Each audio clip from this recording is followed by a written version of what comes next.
Cette année 5784 est une Shana Me'uberet, une année embolismique. C'est-à-dire qu'on a 2 Hadar. Généralement, l'année est constituée de 12 mois, mais cette fois-ci de 13 mois, puisqu'on rajoute un deuxième Hadar. Et comme son nom l'indique, Shana Me'uberet.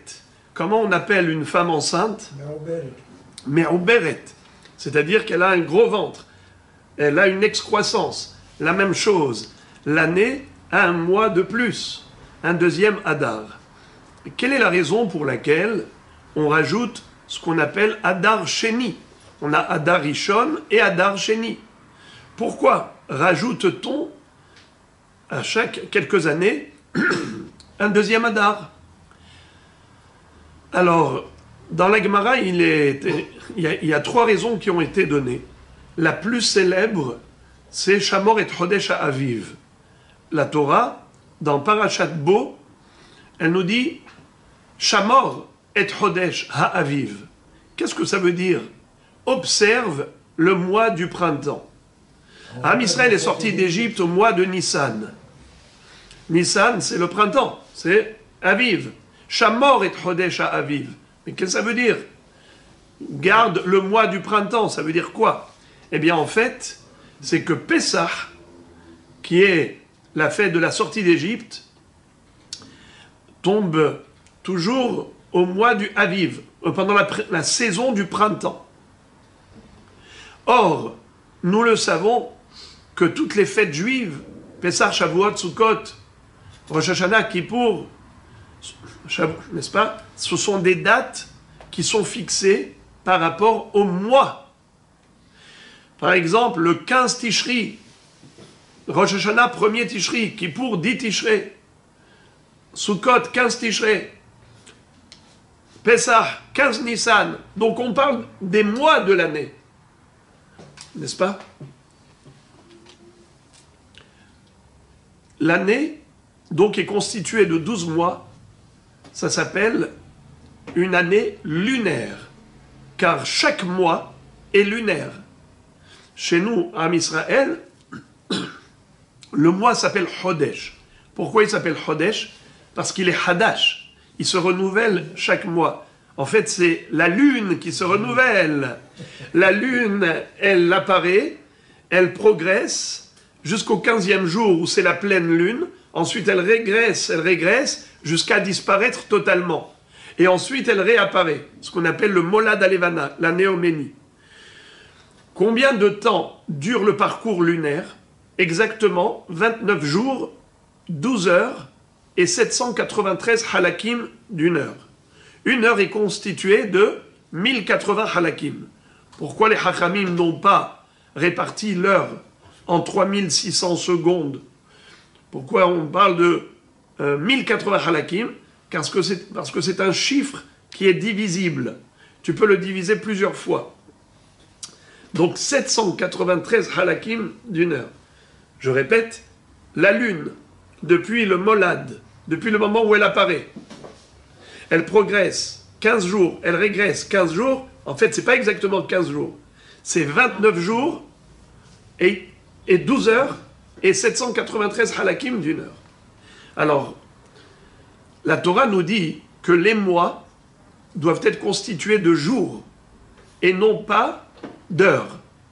Ad Chodesh Yamim. La Gemara dit Yamim atamone la Chodashim vei atamone Shaot la Chodashim.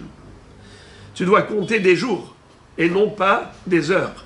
C'est pour cela que 29 jours et 12 heures et 793 halakim d'une heure, c'est trop compliqué pour définir un mois. Comment on fait? Alors, tous les 2 mois, 29 jours et demi et 29 jours et demi, quand on additionne, ça nous fait quoi? 59 jours. 59 jours, c'est 30 et 29. Alors on a 6 mois de 30 jours et 6 mois de 29 jours. 6 mois pleins, 6 mois creux. 6 mois pleins de 30 jours, 6 fois 30, 180. 6 mois de 29 jours, 6 fois 29, 174. 180 et 174, ça fait 354. Donc l'année lunaire, c'est 354 jours.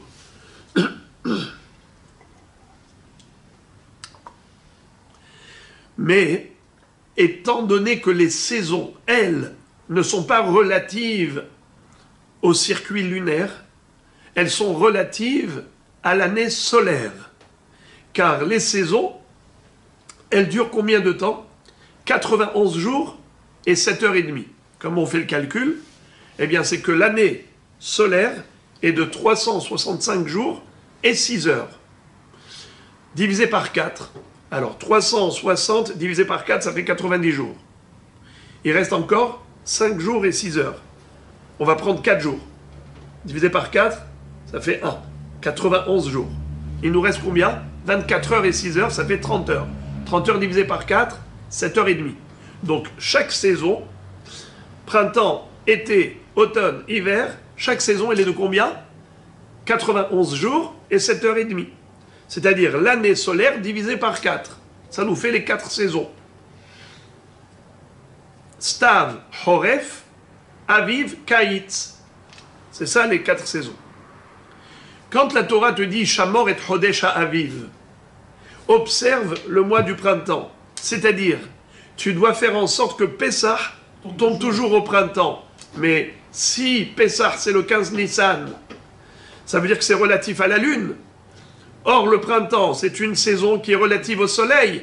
Alors, comment on va faire pour que la fête, elle tombe à la fois le 15 Nissan, toujours, et à la fois toujours dans la saison du printemps? Mais ce n'est pas possible, car il y a un décalage de 11 jours et 6 heures entre l'année solaire et l'année lunaire.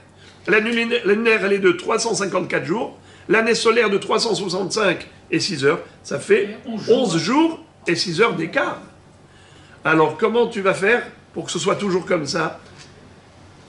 Pessah, le 15 Nissan et dans le Aviv. Pour ce faire, il va falloir rajouter un Hadar. Car tous les 3 ans, nous avons 33 jours, presque 34 jours d'écart entre l'année lunaire et solaire.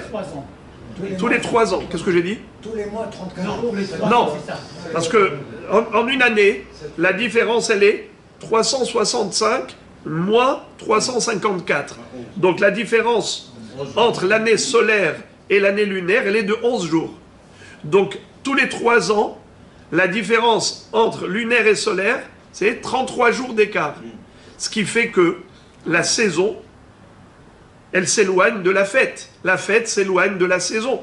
Et donc, on va avoir un grand écart, un décalage entre la fête de Pessah et la saison du printemps. Qu'est-ce qu'on fait pour que la fête de Pessah, qui est relative à la lune, elle tombe au printemps, qui est relatif au soleil? Eh bien, pour ça, on va rajouter un deuxième Hadar. Et dès qu'on va rajouter un deuxième Hadar, ça va faire encore 1 mois dans l'année lunaire. On aura 13 mois dans l'année au lieu de 12 mois. Et c'est comme ça qu'on va rattraper le soleil. La lune va rattraper le soleil. Vous avez compris comment la fête juive, la fête de Pessah, au lieu de tomber à n'importe quelle saison, elle va tomber toujours au printemps. Grâce à ce rattrapage qui se fait par le deuxième Hadar. Maintenant la question c'est pourquoi Hadar? Pourquoi spécialement Hadar? D'abord, juste une parenthèse. Shamor et Chodesh à Aviv, le mot Aviv, j'ai traduit par le printemps. Mais Aviv, la racine du mot, Aleph Bet Yud, c'est Ibé. El Ginat Egoz Yaradti, Lirot Beibé HaNahal, Lirot Afarha HaGefen, Henetsua Rimonin. C'est ce qu'on dit dans Shir HaShirim. Ibé HaNahal, c'est quoi? Atevoa Beibéha. Les céréales, la récolte, et maintenant, elle est charnue. C'est-à-dire que lorsque le blé ou l'orge pousse, eh bien, au début, c'est maigre. Les grains sont maigres, mais après, ils deviennent charnus. Quand est-ce que, en effet, les gerbes de blé et d'orge se fournissent et ils s'enrichissent, ils grossissent, eh bien c'est pendant le printemps. C'est à Nissan, c'est à Pessah qu'on allait couper la nouvelle récolte d'orge pour faire Ktserat Omer. Alors la Torah dit Shamor et Chodesh Aviv, fasse en sorte que Pessah il tombe dans le Aviv, c'est-à-dire quand la Tevoa Ibéa, lorsque les céréales sont charnues. D'autant plus que à Chol HaMoed Pessah, on allait sacrifier le Korban à Omer. C'était les prémices de la récolte d'orge. Il fallait que nous ayons de l'orge déjà poussée. C'est la raison pour laquelle, si on décale Pessah, c'est-à-dire qu'on rajoute un deuxième Adar, alors Pessah, il va tomber plus tard, un mois plus tard, et c'est comme ça que les céréales seront plus charnues. Également, Aviv, c'est la contraction de deux mots. Av Yudbet, c'est-à-dire que le mois de Nissan, c'est le père des 12 mois. Le mois de Nissan, c'est le début des 12 mois. Aviv, Av Yudbet. Alors maintenant, la question est de savoir pourquoi le mois de Hadar a été choisi pour être rajouté dans l'année. Alors Rachid dit que c'est logique. Puisqu'on a dit que Shamor et Chodesha Aviv, tu dois guetter les céréales. Eh bien maintenant, quand le mois de Hadar arrive et tu vois que les céréales sont maigres, alors qu'est-ce que tu dois faire? Tu rajoutes encore un Hadar. Comme ça, à Pessah, ce sera Aviv. À Pessah, la Tevoa, elle sera charnue. Elle sera pleine. Donc c'est logique de rajouter un deuxième Hadar. Parce que si les céréales étaient pleines, donc on aurait laissé Pessah à ce moment-là. Mais quand tu regardes, tu vois que non, il y a un décalage entre les saisons et les mois de l'année. Automatiquement, ce qui fait que par rapport à la fête de Pessah, les céréales ne sont pas prêtes, tu dois rajouter encore un mois. Donc c'est le mois de Hadar qu'il faut doubler. Parce que c'est juste avant Nissan, puisque toi tu guettes Nissan qui tombe dans le Aviv. Tu guettes le Aviv. Donc c'est logique de rajouter le mois de Hadar. Mais Tosfot, dans Masechet Sanhedrin, ce que je vous ai dit c'est Rashi dans Rosh Hashanah, mais Tosfot dans Masechet Sanhedrin donne une autre raison. Pourquoi on a choisi le mois de Hadar? Il dit parce que dans Megillat Esther, il est écrit que le mois de Hadar, c'est le 12e mois. Les Chodesh Shenem Asar, Hu Chodesh Hadar. Chodesh Shenem Asar, le 12e mois, c'est Chodesh Hadar. Si tu vas rajouter un autre mois, par exemple Shevat, si Shevat, on faisait 2 Shevat, automatiquement Hadar est décalé. Hadar, qu'est-ce qu'il va être? Il va être le 13e mois. Non, le 13e. Parce que Nissan, c'est toujours le premier. Mais par exemple, si j'ai 2 Shevat, le Shevat, par exemple, c'est le 11e mois. Si je rajoute un autre Shevat, donc je vais faire 2 Shevat, 11, 12. Alors le Hadar, il vient après le deuxième Shevat, il va être 13e mois. Or, dans la Megillat Esther, il est écrit que Hadar, c'est le 12e mois. C'est pareil, si je fais 2 Kislev ou 2 Tevet, eh bien toujours Hadar sera décalé au cran numéro 13. Or, la Megillah nous dit que Hadar, c'est obligatoirement le 12e mois. Alors, pour que Hadar soit toujours le 12e mois, alors il faut rajouter un deuxième Hadar. Comme ça, le premier Hadar, il est toujours à sa place, il est le 12e mois. Ok, maintenant, la question qu'on va se poser, c'est de savoir quel est le vrai Hadar et quel est le Hadar supplémentaire. Quel est le Hadar authentique et lequel on a rajouté? Est-ce que c'est Hadar Rishon, qui est le vrai Hadar, et Hadar Sheni, c'est le rajout, ou le contraire? Hadar Sheni, qui est proche de Nissan, ça c'est le Hadar authentique. Celui qu'on a rajouté, c'est Hadar Rishon. Après le mois de Shevat, on a rajouté Hadar. Quelle est la différence si on dit que c'est Hadar Rishon, le vrai Hadar, ou Hadar Sheni?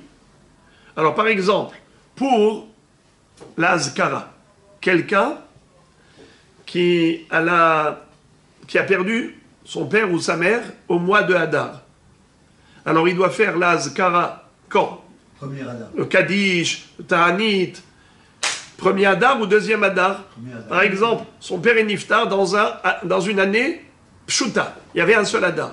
Et maintenant, on est dans une année Me'uberet. On a deux Hadar. Est-ce que c'est Hadar Rishon ou Hadar Sheni? On va y revenir au niveau de la halakha. Mais voyez-vous, si on dit que le vrai Hadar, le Hadar Stam, c'est Hadar Rishon, alors il va devoir faire la Azkara, le Hadar Rishon. Mais si on dit que le Hadar authentique, c'est Hadar Sheni, alors il va devoir célébrer la Azkara lors du Hadar Sheni. A priori, cette question-là a été débattue par les Tanaïm dans Masechet Megillah Daf-Vav. Là-bas, la Mishnah nous dit que la différence entre Hadar Rishon et Hadar Sheni, c'est la Kriyat HaMegillah, ou Matanot la Evyonim. C'est-à-dire les mitzvot de Purim. Les Purim, on doit célébrer Purim quand? Hadar Rishon ou Hadar Sheni? Nous, ce qu'on fait, c'est Hadar Sheni. C'est ça la halakha. Mais là-bas, dans Megillah Daf-Vav, la Gemara rapporte une braïta où on a 3 Tanaïm qui sont cités, je vais en parler que de 2. Il y en a un qui s'appelle Rabbi Eliezer Bar Yossi, et l'autre, c'est Rabban Shimon ben Gamliel au nom de Rabbi Yossi. Qu'est-ce que dit Rabbi Eliezer Bar Yossi? Il dit comme ça: si jamais ils ont célébré Purim, ils ont lu la Megillah le 14 Hadar, ils ont fait toutes les mitzvahs de Purim 14 Hadar, et voilà que le Sanhedrin a décidé de rajouter encore un 13e mois, un deuxième Hadar Sheni. Alors qu'est-ce qu'il faut faire? Est-ce qu'il faut recommencer Purim, le deuxième Hadar? Eh bien c'est une marloquette. Rabbi Eliezer Bar Yossi va dire En korinota be'Hadar Sheni. Chez kol mitzvot anoagot b'Sheni noagot b'Rishon. Rabbi Eliezer, fils de Rabbi Yossi, nous dit que Purim, célébrer le Hadar Rishon, is very good. Mais Rabban Shimon ben Gamliel, au nom de Rabbi Yossi, il dit il faudra tout répéter. Il faut refaire Purim, le 14 Hadar Sheni. Car tout ce qu'on a fait le 14 Hadar Rishon, c'est caduc. C'est pas le Zman. On l'a fait à Hadar Rishon, c'est pas bon, il faut le faire à Hadar Sheni. C'est ça la halakha. Alors, Rabban Shimon ben Gamliel dit qu'il faut le faire au Hadar Sheni. Et Rabbi Eliezer Bar Yossi va dire qu'il faut le faire au Hadar Rishon. Alors, a priori, cette mahloket, est-ce que Purim c'est Hadar Rishon ou Purim c'est Hadar Sheni? C'est quoi le débat? Le débat, c'est à savoir, est-ce que le vrai Hadar authentique, c'est Hadar Rishon, ou le Hadar authentique, c'est le Hadar Sheni? On doit faire Purim dans le Hadar authentique. Mais c'est qui le Hadar authentique? Et c'est qui le Hadar supplémentaire? Alors, celui qui dit qu'on fait Purim dans Hadar Rishon, alors il va dire que c'est ça le vrai Hadar. Le Hadar Sheni, c'est juste un rajout, c'est une excroissance. C'est juste pour attraper le décalage entre le circuit solaire et lunaire, comme on a expliqué. Alors, quand est-ce qu'il faut faire Purim? Hadar Rishon. Et celui qui a dit Hadar Sheni, parce qu'il pense que le vrai Hadar authentique, c'est le Hadar qui est proche de Nissan. Le Hadar Rishon, c'est juste un rajout. Et donc, on peut dire que c'est ça leur marloquette. Mais Béhémet, c'est faux. Car la Gemara donne une raison. Pourquoi il y en a un qui dit qu'il faut faire Purim dans Hadar Rishon et l'autre dit qu'il faut célébrer cette fête de Purim à Hadar Sheni? C'est à ce moment-là qu'on va lire la Megillah et ainsi de suite. Pourquoi? Il y en a un qui dit les mismach Geoula li Geoula. Il faut juxtaposer la Geoula de Purim à la Geoula de Pessah. Donc, Purim doit être célébré dans le Hadar qui est mitoyen du Hadar, mitoyen de Nissan. C'est-à-dire Hadar Sheni, qui est proche de Nissan. Puisqu'à Nissan, tu vas célébrer Pessah, alors un mois avant, tu célèbres Purim. Purim, c'est une Geoula. Pessah, c'est une Geoula. Les Smor Geoula, les Geoula. il faut juxtaposer une Géoula à l'autre. Ça c'est Rashbag, au nom de Rabbi Yossi. Mais Rabbi Eliezer bar Yossi, lui il dit que c'est pour une autre raison. Il dit, Adar Rishon. Pourquoi? Parce qu'il dit, En ma'avirin ala mitzvot. On ne passe pas devant une mitzvah sans l'accomplir. Si une mitzvah se présente à toi, il faut l'accomplir. Et en effet, tu as l'occasion de faire Purim. Dès le Adar Rishon, qu'est-ce que tu vas attendre? Adar Sheni. C'est comme pour les tfilines. Pourquoi est-ce qu'il faut d'abord mettre le talit devant et les tfilines derrière? Parce que si tu as les tfilines devant le talit, alors dès que tu as les tfilines devant toi, tu seras obligé de mettre les tfilines avant le talit.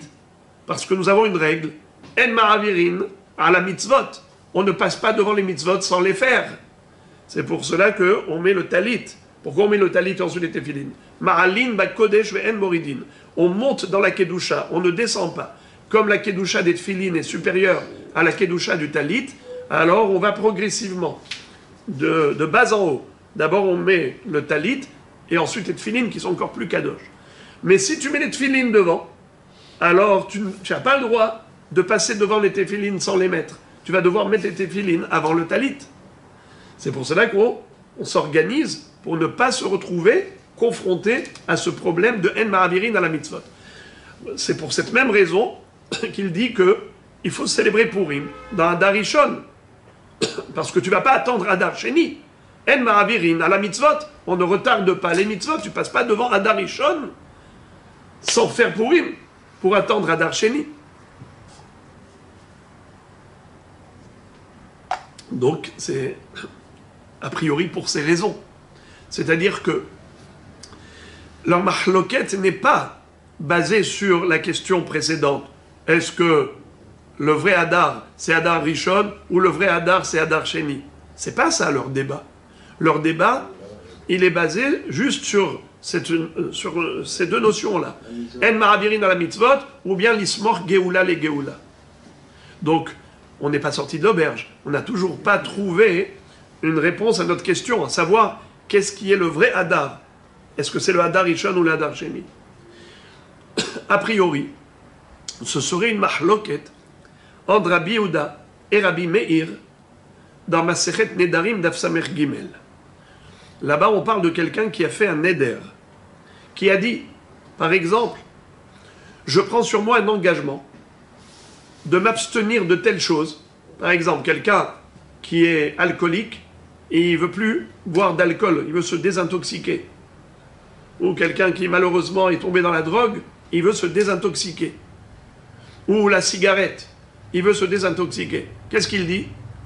Je fais un éder de ne plus fumer, de ne plus boire de l'alcool jusqu'à Rosh Chodesh Adar. Alors, quel Rosh Chodesh? Maintenant, c'est l'année, une année embolismique, Shana Me'oberet. Alors, qu'est-ce qu'il voulait dire?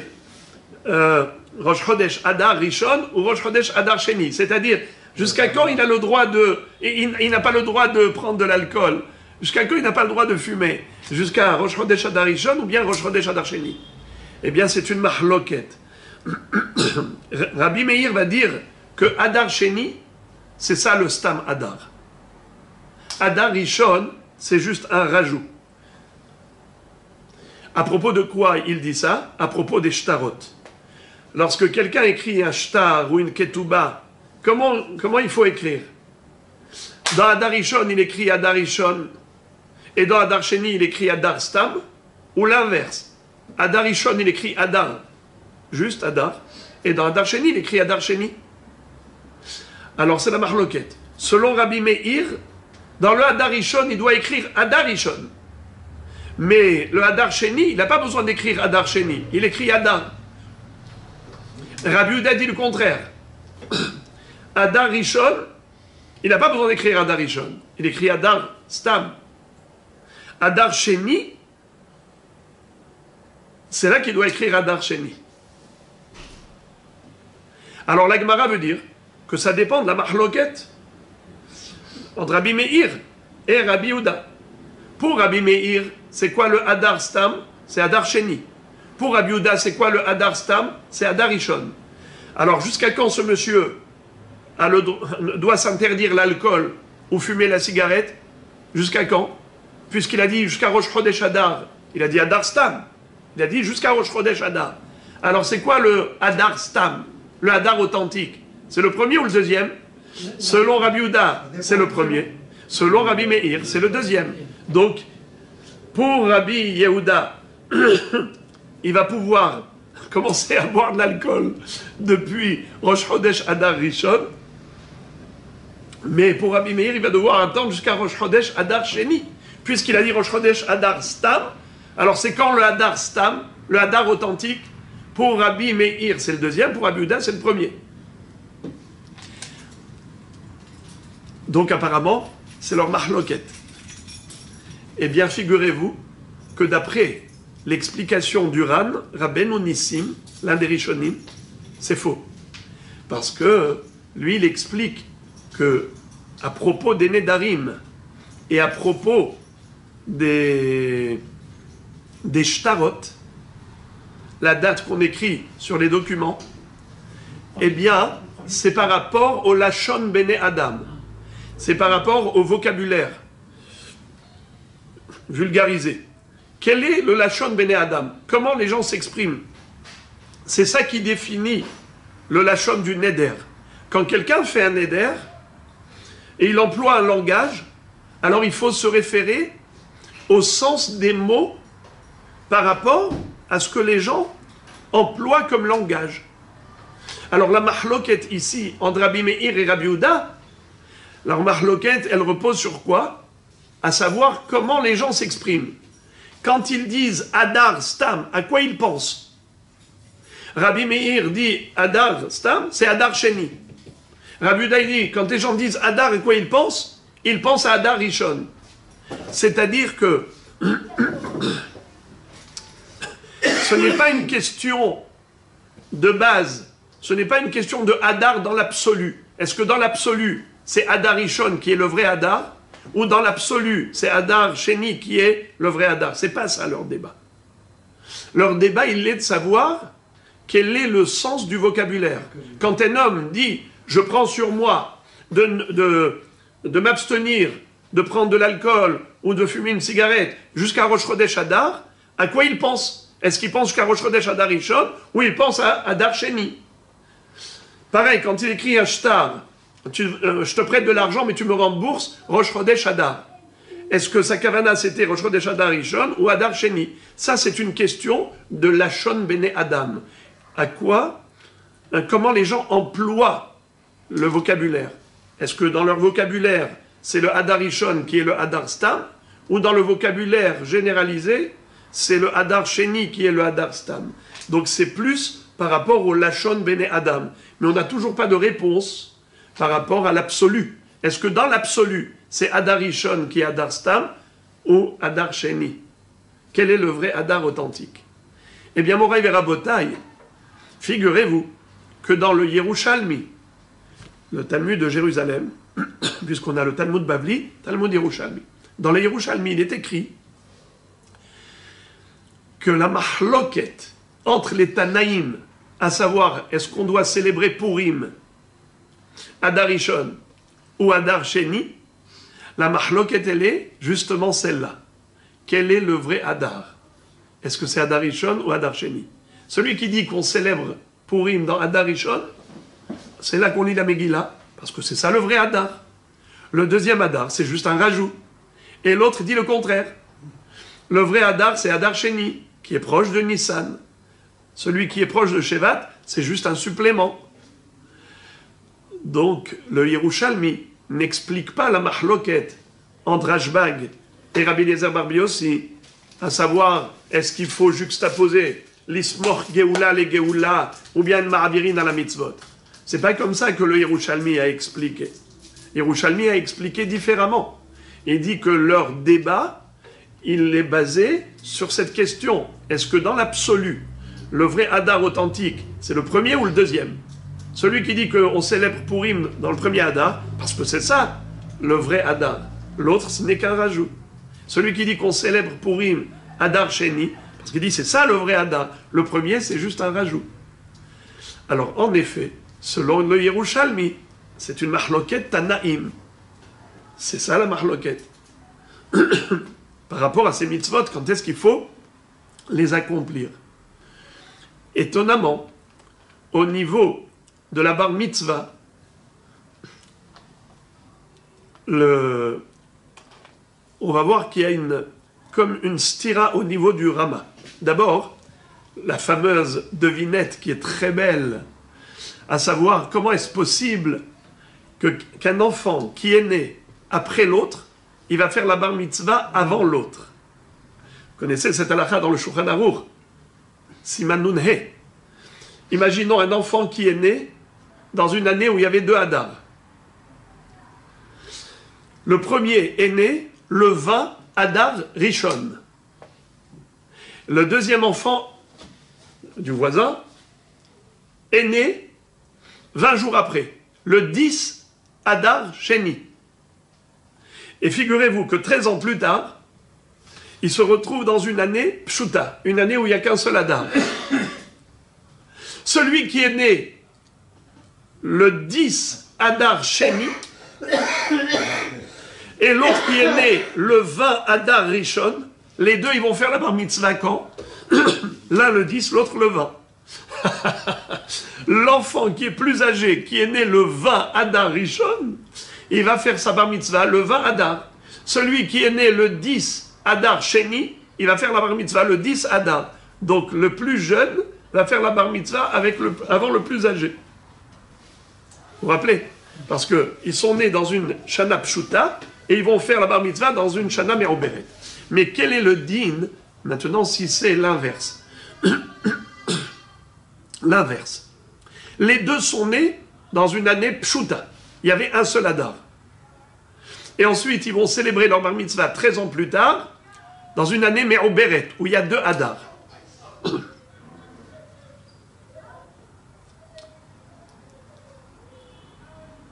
Je ne parle pas de 2 enfants. Un enfant. Il est né dans une année pshuta, et il fait la bar mitzvah dans une année me'oberet. Quand est-ce qu'il fait la bar mitzvah? Premier Hadar ou deuxième Hadar? Deuxième. Hein? Deuxième. Deuxième Hadar, vous dites? Non, c'est une date, c'est le premier. Hein? C'est le premier. Il a le fait. premier qui doit. Ah, il n'y a qu'un seul Hadar quand il est né. Il n'y a qu'un seul Hadar. Ouais. Il est né, il n'y avait qu'un seul Hadar. Ah bah, donc il fait le premier. Il fait le premier. Non, moi j'ai Le premier, parce qu'il y a 13 pour faire les 12 mois. C'est le premier. Alors, figurez-vous que le Rama, dans cette halakha du Shulchan Aruch, Simanun He Sa'if Yud, écoutez ce qu'il dit. Mi shenolad be'adar, ve'naasa bar mitzvah bishnat ha'ibur, eno naasa bar mitzvah ad adar hasheni. C'est-à-dire, celui qui est né au mois de Hadar, où il n'y avait qu'un seul Hadar, et ensuite fait sa bar mitzvah dans une année où il y a 2 Hadar, il dit qu'il fera la bar mitzvah be'adar sheni. Intéressant. Le Rama, a priori, il se contredit. Pourquoi? Parce que dans Ilchot Ta'anit, il y a une mahloket entre Rabbi Yosef Karo et le Rama. Pour les Ashkenazim, Rabbi Moshe Isserles. Rama, c'est Rabbi Moshe Isserles. C'est lui, le posek Ashkenaz. Rabbi Yosef Karo est posek pour les Sfaradim, que si jamais quelqu'un a perdu son père ou sa mère au mois de Hadar d'une année simple, et ensuite la Azkara tombe dans une année Shana Me'oberet, c'est quand qu'il va célébrer la Azkara de son père? Le premier. Le deuxième Hadar. Deuxième, quoi, Ça, c'est comme ça que les Sfaradim font. Le deuxième Hadar. Et le Rama dit le premier Hadar. Donc pour les Ashkenazim, ce sera le premier Hadar. Pour les Sfaradim, ce sera le deuxième Hadar.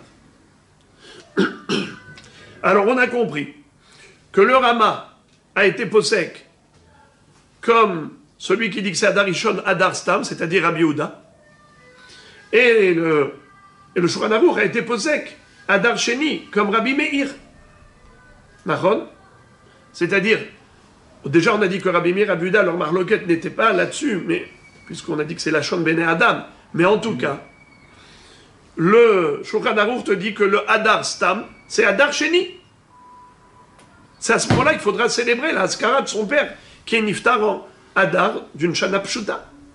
Et le Rama, il dit que c'est Adar Rishon. Donc leur marloquette, elle est de savoir, c'est quand le Hadar authentique, c'est quand le vrai Hadar. Le Rama dit, c'est le premier. Le Shulchan Aruch dit, c'est le deuxième. D'accord? Ce qui est bizarre, c'est que le Rama, à propos de la bar mitzvah, dans le Siman Nunhe, là-bas il dit qu'il fera bar mitzvah le Hadar Sheni. Il fera bar mitzvah Hadar Sheni. C'est bizarre. Mais si lui considère que le vrai Hadar, c'est Hadar Rishon, donc un enfant qui est né dans une Shana Pshuta où il n'y avait qu'un seul Hadar, quand arrive l'année où il y a deux Hadar, il aurait dû dire qu'il devient bar mitzvah quand Hadar Rishon, puisque c'est ça le vrai Hadar.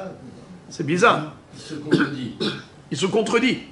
Alors, comment résorber cette contradiction apparente? Le Rama nous dit la chose suivante. La réponse est claire.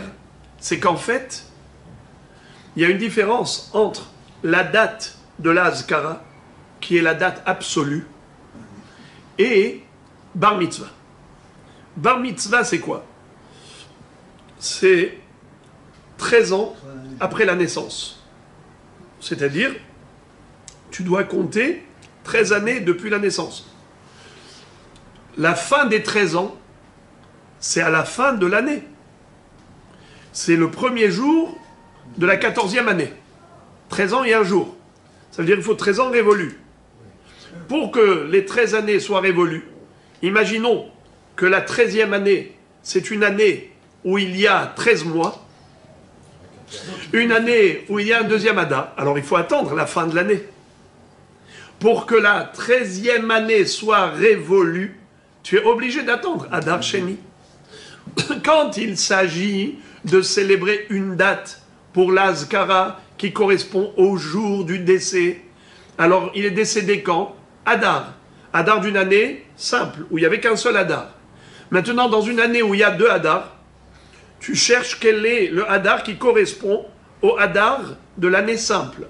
C'est-à-dire, on cherche le vrai Hadar, pas le rajout, le vrai. Alors le Rama te dit, le vrai Hadar, c'est Hadar Rishon. C'est ça qui correspond à la date du vrai Hadar. Mais quand il s'agit de célébrer la bar mitzvah, il faut terminer, il faut laisser écouler 13 ans. Donc la 13e année doit être complète. Et pour qu'elle soit complète, il faut arriver au Hadar Sheni. Pourquoi vous dites la 13e année doit être complète? C'est la 12e année qui doit être complète. 13e. Si elle est complète, il a 14 ans.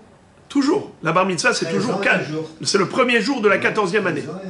Bar mitzvah, c'est toujours après 13 ans. 13 ans révolus. Tout bar mitzvah à 14 ans. C'est-à-dire 13 ans et un jour, c'est considéré comme Exactement. 13 ans et un jour, c'est le premier jour de la 14e année. Toujours. Il faut donc 13 ans complets. C'est pour cela qu'il n'y a pas de contradiction. Quand il te dit Hadar Sheni, c'est tout à fait normal. Parce qu'il faut laisser compléter l'année. Maintenant, le Magen Avraham déduit de ce Rama, qui a parlé spécialement dans ce Siman Nunhe, d'un enfant qui est né dans une année Pshuta. Et ensuite, il fait la bar mitzvah dans une année Me'uberet, où il y a deux Hadar. C'est là qu'il a dit qu'il fera bar mitzvah au Hadar Sheni. Sous-entendu que si on a par exemple deux enfants, un enfant qui est né Hadar Rishon, un enfant qui est né Hadar Sheni. 13 ans plus tard, c'est encore une année Me'uberet, où il y a deux Hadar. À quel moment ils feront la bar mitzvah, ces deux enfants? L'enfant qui est né Hadar Rishon, il fera Hadar Rishon. Celui qui est né Hadar Sheni, eh bien, il célébrera la bar mitzvah Hadar Sheni. Puisque le débat, c'est seulement lorsque il est né dans une année simple, Shana Pshuta, où il n'y avait qu'un seul Hadar. Et ensuite, la bar mitzvah est tombée la 13e année qui était Me'uberet. C'est là où on a le Hidush du Rama qui va dire, qui va célébrer la bar mitzvah Hadar Sheni. Sous-entendu que si cet enfant est né non pas dans une Shana Pshuta, mais il est né également dans une Shana Merouberet. La naissance a eu lieu dans une Shana Merouberet où il y avait 2 Hadar. Et il est né quand? Hadar Rishon. Ensuite, il fait bar mitzvah dans une année Merouberet où il y a 2 Hadar. Il va célébrer sa bar mitzvah quand, les amis? Hadar Rishon. Il est né Hadar Rishon, il va célébrer la bar mitzvah Hadar Rishon. Il est né Hadar Sheni, il va célébrer la bar mitzvah Hadar Sheni. C'est ce qui en ressort du Rama. Du fait que le Rama ait dit que cet enfant qui est né dans une Shana Pshuta au mois de Hadar va célébrer la bar mitzvah Hadar Sheni, sous-entendu que s'il est né Hadar Rishon, il va célébrer la bar mitzvah Hadar Rishon. Alors quelle est la question du Magen Avraham? Elle est nucléaire. Il pose une question très forte. Il dit, je ne comprends pas, mais on vient d'expliquer que la 13e année, elle doit être complète. Or, quand est-ce que cet enfant aura 13 ans révolus? Il faut attendre que s'écoule toute la 13e année.